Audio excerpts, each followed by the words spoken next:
How many records can you get when you trade in all of your vintage gear? Quite a few.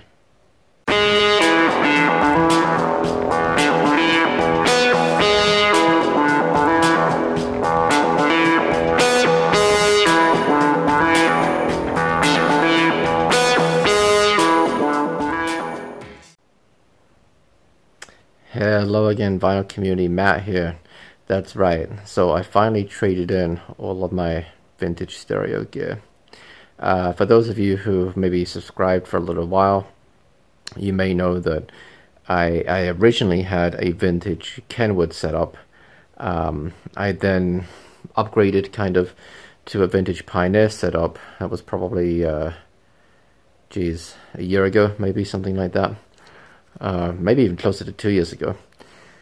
Well, due to you know, space constraints, and my second child was born last year, I just needed to consolidate things a little bit. So you know, the problem was, in addition to the vintage stuff, I also had modern equipment as well, or more modern, let's put it that way, from like the 90s. So I would have the vintage stuff, you know, I had the vintage amp and the tuner, vintage cassette deck, I had an 8-track deck, I had a graphic equalizer, and then on the other side I had the modern stuff, which was a more modern 90s cassette deck, mini disc, CD player, and I was just like, you know, I can't mix the two because they look kind of ridiculous. So I decided, a little bit reluctantly, but I decided to replace all the vintage stuff with the modern stuff, and I've shown that before. Here it is real quick. I've shown it before in another video, but in the meantime all of the vintage stuff had just been sat in a cupboard upstairs in my house, just gathering dust pretty much, and some of it had been there just for 2 or 3 months, you know, stuff that was pulled out of my setup fairly recently, like the graphic equalizer and the 8-track deck and so on. But all of the Kenwood stuff had been there for a while. There was a Sony cassette deck that had been there for, I don't know, probably the best part of a year.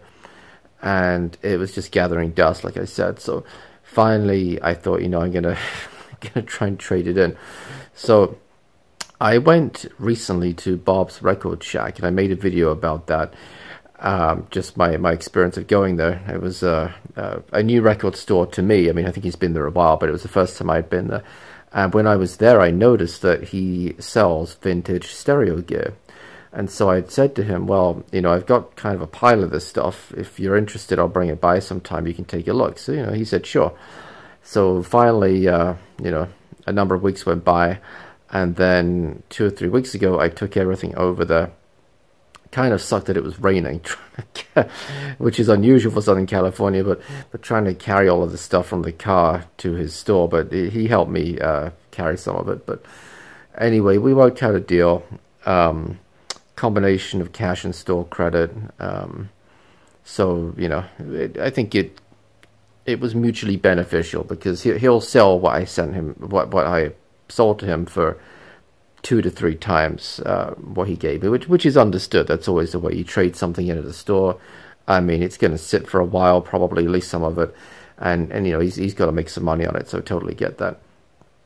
Now, what ended up happening is I essentially used all the cash as store credit through one way or another, but anyway, I ended up, over the course of 3 trips, getting a good stack of stuff. So let's dive in. It's going to take a little while. So first up, Pet Shop Boys Please. I already had this, but this is an upgrade copy.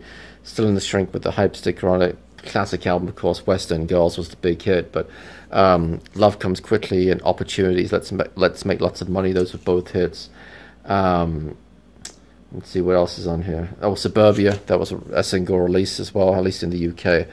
So the copy that this is replacing, I will be sending to Red at Redco Music.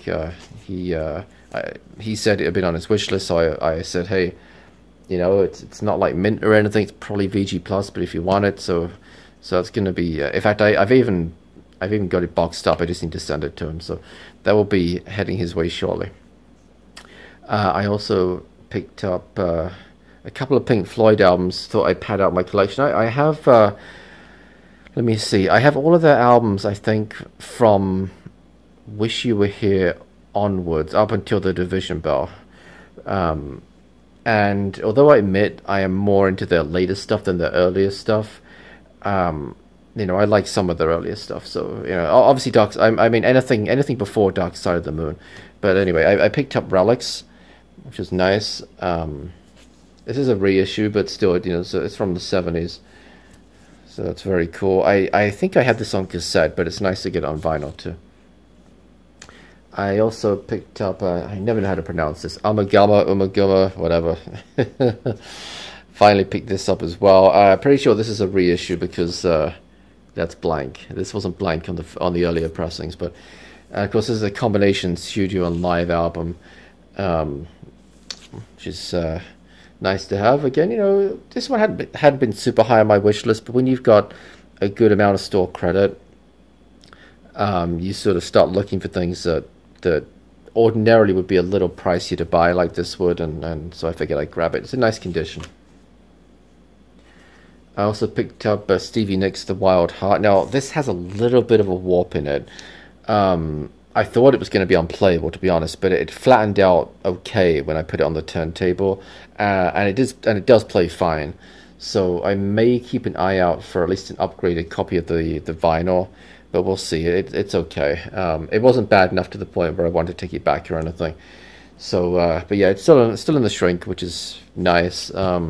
Favorite track on here is definitely "Stand Back," and that was sampled by, who was it? I can't remember. Shoot, it'll come to me. It was sampled in like the 90s, but anyway. I also picked up a couple of new records. Now this is a blind buy. It was $16, about $16 in store credit. Gil Scott-Heron, "The Revolution Will Not Be Televised." Now, after I bought it, I started reading up on it. And I thought, this is probably not going to be my thing, but it's actually pretty good. A couple of the tracks in particular I really enjoyed. I like the bass line on a lot of the tracks. He was really a poet of sorts, and he put music to his poetry.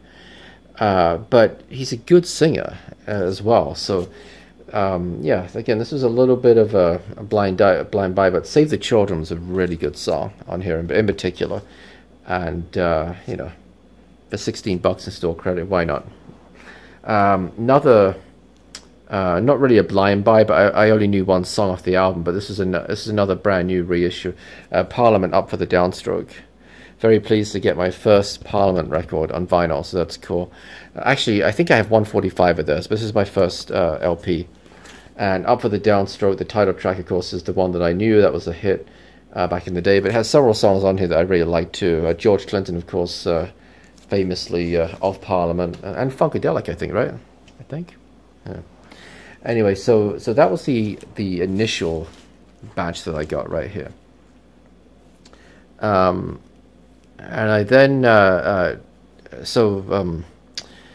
Instagram, Bob has an Instagram account that I follow, and he posts pictures when he gets some new stock in and so on. He puts pictures up, and he so it's probably dangerous for me to look at them, but he put a photo up, and I said, "Oh, I see this one record. Can you hold it for me?" So I could use some more of my store credit, which is in reality kind of the cash he owed me. But anyway, that is The Cure Greatest Hits. Now, I'm not big enough into The Cure to want to get the studio albums, to be honest, although he did have some of those. He had like Disintegration and a couple of others, but I like a number of their songs that are all on the Greatest Hits, and I thought, you know, the Greatest Hits is probably good enough for me. So Boys Don't Cry, what else? Okay, the Love Cats, Close to Me. I really like Close to Me. That's a great track. Lullaby, Hi, Friday I'm in Love. So those are the main tracks that I know that are on here. And it's a double album too, 180 gram vinyl. So yeah, that's very nice. I also finally picked this up on vinyl. Prince Purple Rain. It's a new reissue, but again, you know, all things being equal, I almost always prefer original pressings, but all things are not equal, and reissues are often cheaper. So this, I was very pleased to get this, and of course I'm keeping it in the shrink with the hype sticker. I haven't sealed it, but I haven't spun it yet. A lot of big hits on here, a lot of Prince's most well-known songs. Obviously the title track, Purple Rain, but Let's Go Crazy's on here. Darling Nikki, When Doves Cry, I Would Die For You.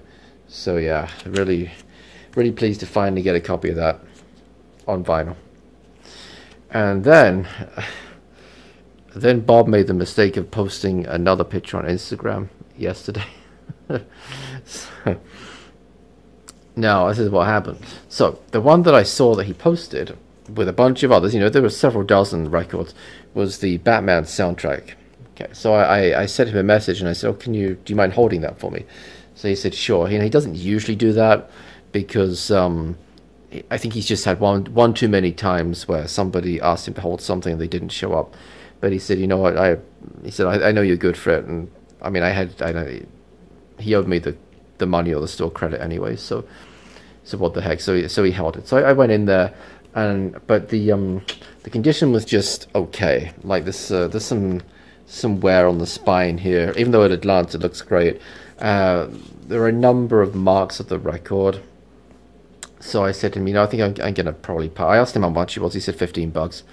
I said, I think I'll probably pass. The condition's just not quite there, but I said I will take these two records in. So, and again, these are both brand new reissues. Led Zeppelin 1, very first Led Zeppelin album, been on my want list for a long time. I just could not find it at a good price on eBay. So finally, I thought, you know, I got the money with him. You know, it was $29 of store credit, but what the heck? I thought I'll just pick up a new reissue. And then this is gonna surprise you guys. This is gonna surprise you. It is. I know. Brace yourselves. Okay. Yeah, I'm Maiden, the Number of the Beast. Big build-up right there. So, a couple of things. Contrary to popular belief, this is not a satanic album. It's really not. It just because an album mentions something or is about something doesn't mean that it supports it. Let's put it that way. Doesn't mean that it's advocating it. So, and I think the band members made that clear later on. They said people kind of got the wrong idea. We're not Satanists. This is not supposed to be. People took it like that, which is kind of understandable, especially given like the artwork on it. But I really enjoy the artwork on Iron Maiden's albums, and this is their iconic album. You know, it's an iconic heavy metal album anyway. So 180 gram reissue, and it's here's the back of it. Look at that. That's great artwork. Look at that. And I just thought, again, God, that's still credit. What the heck? I remember my brother having this on cassette when we were kids. Probably raised an eyebrow too with my family. But anyway, yeah. So there we go. Now we have it. And so I was about to leave, and in fact, Bob already gave me a few dollars off, because let's see, these should have been 53 for the two, and he said call it 50. But again, almost all of that was the credit I had with him. And I was about to leave, and he said, Matt, what if I said you can just take the Batman? I said, sure, yeah, why not? So he just let me have it. He did spin it, actually. He has a turntable set up in the store. He spun it, and actually sounded great. So, it seems to have quite a lot of fine scratches on it, but they didn't sound very audible to me, and it ended up being free. So thank you, Bob, if Bob ever watches this. Very very cool to get this. There's a number of soundtracks that I want, and this had been one of them. So yeah. So that's what you get when you trade all that stuff in. I mean, look, I could have gotten a lot more with the private sale, but it just depends which way you look at it. That's a lot of time and effort to sell everything, and it had just been sat upstairs doing nothing, gathering dust, like I mentioned. So I just thought, let's let's kind of cash it in and get some records that and a number of these records are ones I've wanted for a while. You know, the Zeppelin, Prince Purple Rain. Really pleased to beef up the Pink Floyd collection. Finally got a Parliament album on vinyl. So yeah, so it's all good. It's all good. And I freed up some space upstairs. You know, I loved the vintage stuff, don't get me wrong, I did.